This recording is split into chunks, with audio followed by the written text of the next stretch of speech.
Di sini kami dari kelompok 2 akan menjelaskan tentang masalah-masalah belajar. Yang pertama, pengertian masalah belajar. Banyak ahli mengemukakan pengertian masalah. Ada yang melihat masalah sebagai ketidaksesuaian antara harapan dengan kenyataan. Ada yang melihat sebagai tidak terpenuhinya kebutuhan seseorang, dan ada pula yang mengartikannya sebagai suatu hal yang tidak mengenakan. Prayitno mengemukakan bahwa masalah adalah suatu yang tidak disukai adanya, menimbulkan kesulitan bagi diri sendiri dan orang lain, ingin atau perlu dihilangkan. Masalah belajar adalah suatu kondisi yang tertentu yang dialami oleh siswa dan menghambat kelancaran proses yang dilakukan individu untuk memperoleh suatu perubahan tingkah laku yang baru secara keseluruhan. Yang kedua, masalah-masalah dalam belajar. Yang pertama, sikap terhadap belajar. Sikap merupakan kemampuan memberikan penilaian tentang suatu yang membawa diri sesuai dengan penilaian. Yang kedua, motivasi belajar merupakan kekuatan mental yang mendorong terjadinya proses belajar. Yang ketiga, konsentrasi belajar. Konsentrasi belajar merupakan kemampuan memusatkan perhatian pada pelajaran. Pemusatan perhatian tersebut tertuju pada isi bahan dasar belajar maupun proses memperolehnya. Yang keempat, mengolah bahan ajar.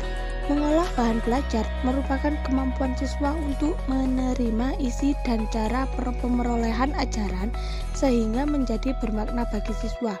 Isi bahan belajar merupakan nilai-nilai dari suatu ilmu pengetahuan, nilai agama, nilai kesusilaan, serta nilai kesenian.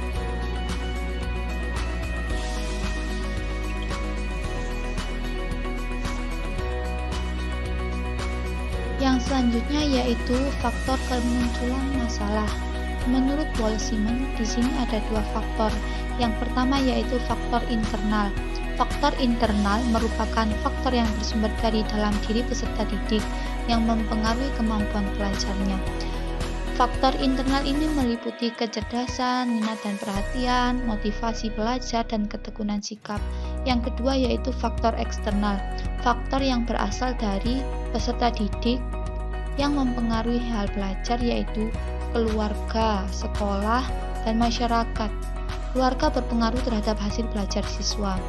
Jika keluarga morat-marit terhadap perekonominya, pertengkaran suami istri, perhatian orang tua yang kurang terhadap anaknya, serta kebiasaan sehari-hari berperilaku yang kurang baik dari orang tua dalam kehidupan sehari-hari akan berpengaruh dalam hasil belajar.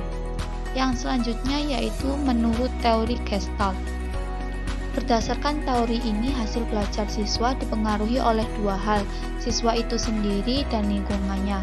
Pertama, siswa, dalam arti kemampuan baik berpikir atau tingkah laku intelektual, motivasi, minat, dan kesiapan siswa baik jasmani maupun rohani. Kedua, yaitu lingkungan. Sarana dan prasarana, kompetensi guru, kreativitas guru, sumber-sumber belajar, metode serta dukungan belajar, keluarga dan lingkungan itu termasuk ke dalam lingkungan. Yang terakhir yaitu menurut Ruseffendi. Di sini ada 10 faktor yang mempengaruhi hasil belajar ke dalam 10 macam, yaitu yang pertama kecerdasan, yang kedua kesiapan anak, yang ketiga bakat anak, keempat kemauan belajar, kelima minat anak, keenam model penyajian materi, ketujuh pribadi dan sikap guru, kedelapan suasana belajar, yang kesembilan yaitu kompetensi guru, yang kesepuluh kondisi masyarakat. Yang terakhir yaitu ciri-ciri anak yang bermasalah dalam belajar.